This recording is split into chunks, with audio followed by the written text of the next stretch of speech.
जन्मदिन के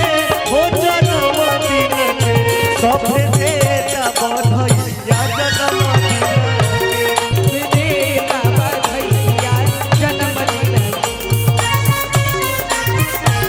लेकिन देखिए वर्षा भी हम सबके बीच में है भैया भैया। अरे ठुमका ठुमका दीदी के बहिना आवे ठुमका ठुमका दीदी के बहिना आवे अपना परस में से रुपया अपना पास में से रुपया अपना परस में से रुपया लुटावत आवे ठुमका ठुमका दोनों बहिना आवे ठुमका ठुमका दोनों बहिना आवे ठुमका ठुमका हमर दीदी आया है का तो अपना परस में से रुपया लुटावत अपना परस में से रुपया लुटावत तभी तो लोग बोलते हैं झुक झुक जिया तू बबुनिया भावना बाके भाग जागल हो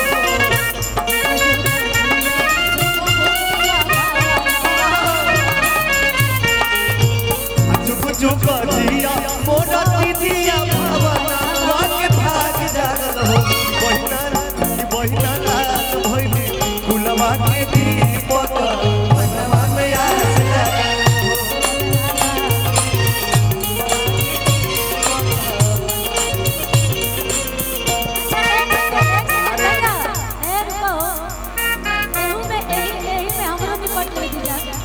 भैया रोके गए एक सेकंड आदित्य रोक लिए हमरो ने पड़ जाए थे। और आज निशा दी के जन्मदिन पे इतना सारा कलाकार उपस्थित बन बनी जा सबका स्वागत बा और निशा दी के मंच के माध्यम से जन्मदिन के बहुत सारा शुभकामना बधाई। बस दीदी के आशीर्वाद ऐसे ही हमने में बनल रहे और माता रानी के आशीर्वाद दीदी पे बनल रहे। तो एक लाइन का हो कि बधाइया बाजे अरे मोरे कन्हैया मोरे कन्हैया बधाइया बाजे मोरे कन्हैया सदी के जन्मदिन हा भैया सदी के जन्मदिन हा भैया बधाइया बाजे मोरे कन्हैया कन्हैया बधाइया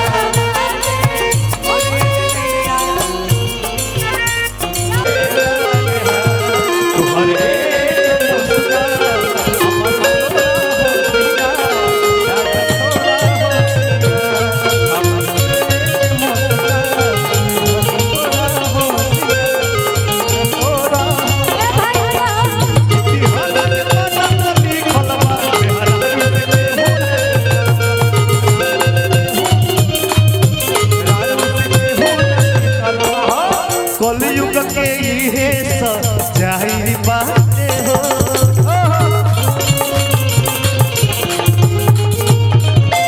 चुप रहला में भलाई बात हो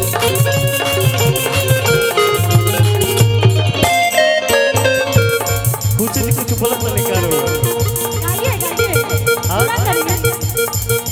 धरती पर में हर के राजा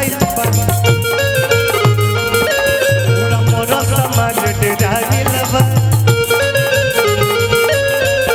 और कि ठोकर लगला पे सबके हुसी खोलबा ए भैया ए बड़ी अच्छा लाइन हमारे अखिलेश भैया ने लिखा है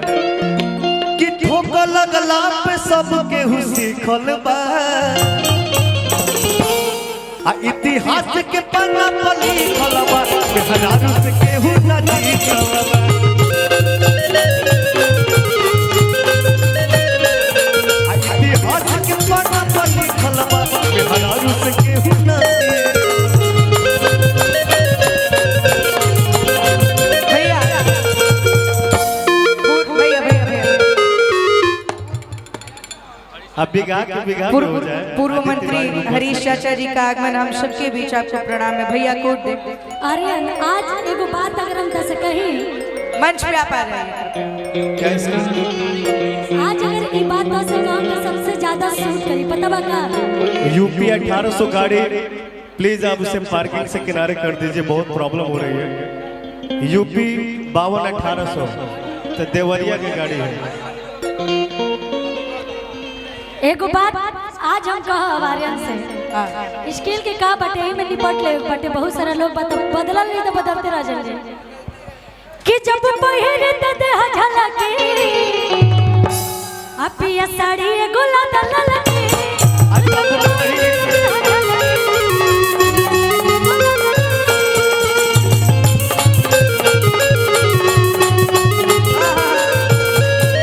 बाजार से ले आई बबला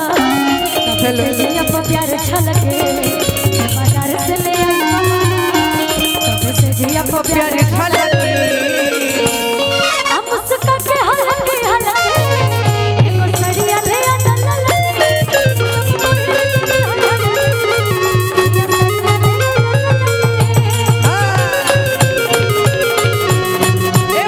चलते चलते इसी में हरीश रानी सर का आगमन हम सबके बीच लेके भैया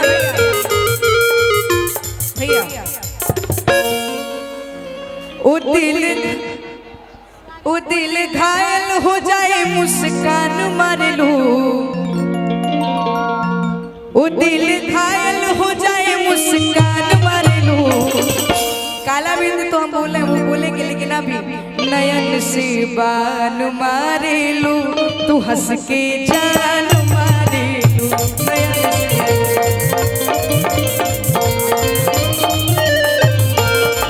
से बान मारे लू तू हंस के जान मारे लू।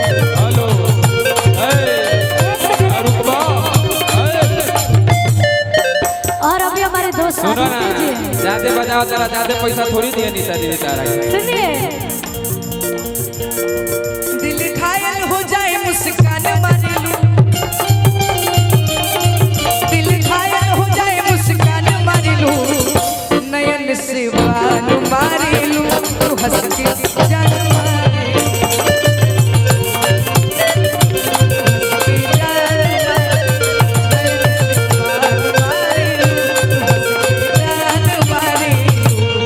जान मारे लू।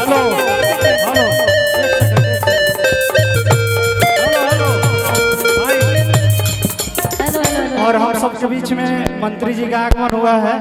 निशा जी, और थोड़ा आशीर्वाद स्वरूप आप कुछ बोलिए। अच्छा पूर्व आदित्य मंत्री जी